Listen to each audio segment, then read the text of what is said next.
আজ কিন্তু আমি বানাবো একটা নিরামিষ রেসিপি। এই রেসিপিটা কিন্তু অসাধারণ খেতে হয়।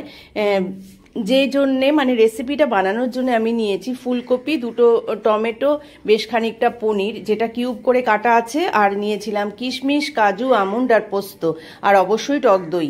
এবার ফুলকপিটা একটু গরম জলে ভাপিয়ে নিতে হবে, না হলে কিন্তু ফুলকপির একটা বাজে গন্ধ থাকে, সেটা খেলে কিন্তু গ্যাস হতে পারে। সেই জন্য আমি একটু নুন জলে ফুলকপিটাকে খুব ভালোভাবে ভাপিয়ে নিয়েছি। এই রেসিপিটা এতটাই ভালো লাগে না নিরামিষ দিনে খেতে, যে একটা রেসিপি হলে কিন্তু ফ্রাইড রাইস, পোলাও, লুচি, রুটি, পরোটা, ভাত সব কিছুর সঙ্গে দুর্দান্ত জমে যাবে, দুর্দান্তভাবে জমে যাবে, এটাই আর কি। তো ফুলকপিগুলোকে খুব ভালোভাবে ভাপিয়ে নিয়ে একটা বাটিতে আমি তুলে নিয়েছি। এবার একটা কড়াতে তেল গরম করে পনিরগুলোকে ভেজে নিতে হবে। আমি এর আগে অনেকবার বলেছি, যে কোনো রান্নাতে পনির যদি একটু হালকাভাবে ভেজে নেওয়া যায় তাহলে কিন্তু টেস্ট অনেক বেশি বেড়ে যায়। যে কোনো রান্না কথাটা একটু ভুল বললাম, কেননা পনিরের বিশেষ কিছু রান্না আছে যেগুলো কিন্তু কাঁচা পনির ছাড়া হয় না, যেমন ভাপা পনির বা হাতে মাখা পনিরের বাটি চচ্চড়ি, এগুলো কিন্তু কাঁচা পনিরেই ভালো হয়। কিন্তু বেশিরভাগ রান্না পনির কিন্তু একটু হালকা ভেজে নিতে হয়, তাহলে স্বাদ কিন্তু অনেক বেশি বেড়ে যায়। আবার পনির যেমন কাঁচা রান্না করলেও ভালো লাগে না, তেমনি কিন্তু যদি কড়াভাবে ভাজা হয় তাহলেও কিন্তু ছিবড়ে হয়ে যায়, ভালো লাগে না। তো পনিরগুলোকে ভেজেও আমি একটা বাটিতে তুলে নিলাম। দেখতে পাচ্ছ খুব ভালো করে কিন্তু পনির ভাজা হয়নি, একটু হালকা এপিটোপিট করে কিন্তু ভেজে নিয়েছি। এবার পনির ভাজা তেলের মধ্যে দিয়ে দেব একটুখানি হলুদ গুঁড়ো। এই রান্নাটায় কিন্তু হলুদ পড়ে না, শুধু ফুলকপি ভাজবো বলেই কিন্তু আমি হলুদ গুঁড়োটা দিলাম।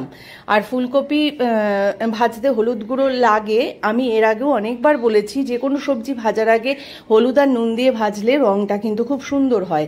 আর ফুলকপি যেহেতু নুন দিয়ে ভাপিয়ে নেওয়া আছে, সেই জন্য এক্সট্রা নুন দিলাম না, শুধু হলুদ দিয়ে কিন্তু ফুলকপিটাকে সুন্দর করে ভেজে নেব।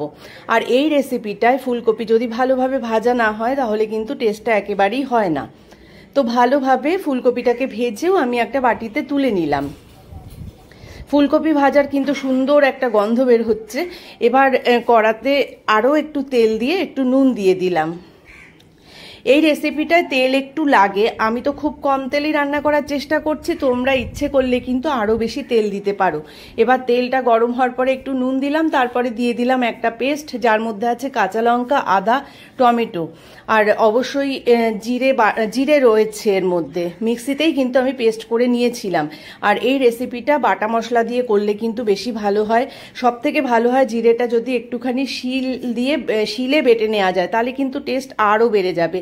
এবার মশলা কষানোর পরে দিয়ে দিলাম সেই পেস্টটা, যার মধ্যে আছে কাজু, আমন্ড, পোস্ত, যেটা কিন্তু আমি বেটেছি দই দিয়ে, আর অবশ্যই একটু কিশমিশ ছিল। তো খুব ভালোভাবে কষিয়ে নিতে হবে। হ্যাঁ, কাজু দিয়ে কিন্তু কষানোর সময় বারবার রান্না করতে হবে, না হলে কিন্তু কাজু নিচ থেকে লেগে যাওয়ার সম্ভাবনা আছে। আর দই যেহেতু এর মধ্যে আছে, খুব বেশি কষানোর কোনো প্রয়োজন নেই, মোটামুটি একটু কষানো হয়ে গেলেই কিন্তু ভাজা ফুলকপি পনির আমি এর মধ্যে মিশিয়ে দেব। তো দেখো কষানোটা কিন্তু আমার অনেকটাই হয়ে গেছে।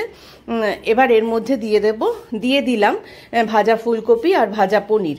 তো পনির আর ফুলকপি দিয়েও খুব ভালোভাবে মশলাটা মিশিয়ে নিলাম। এই রেসিপিটায় কিন্তু কোনো আলু পড়ে না, যেহেতু ফুলকপি পনিরের রোস্ট।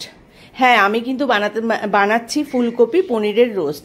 তো খুব ভালোভাবে মিশিয়ে নেওয়ার পরে কাজু বাটাটা যেই বাটিতে রেখেছিলাম সেই বাটি ধুয়ে খানিকটা জল দিলাম, এছাড়া হাফ কাপের মতন জল দিলাম। মোট 1 কাপ জল দিয়ে কিন্তু রান্নাটা হবে। রান্নাটা সেইভাবে কোনো গ্রেভি থাকবে না, কেননা সেদ্ধ হওয়া সেরকম কিছুই নেই। ফুলকপি ভাপানো ছিল, তারপরে ভেজেও নিয়েছিলাম, আর পনিরও ভাজা, সেদ্ধ হওয়ার মতো কিচ্ছু নেই।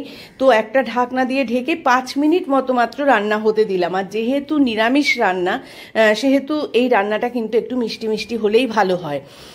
আমি কিন্তু এখন রান্নাতে খুব একটা বেশি পরিমাণে মিষ্টি দিই না, খুব অল্প পরিমাণেই দিই। তোমরা চাইলে আরও একটু বেশি মিষ্টি দিতে পারো।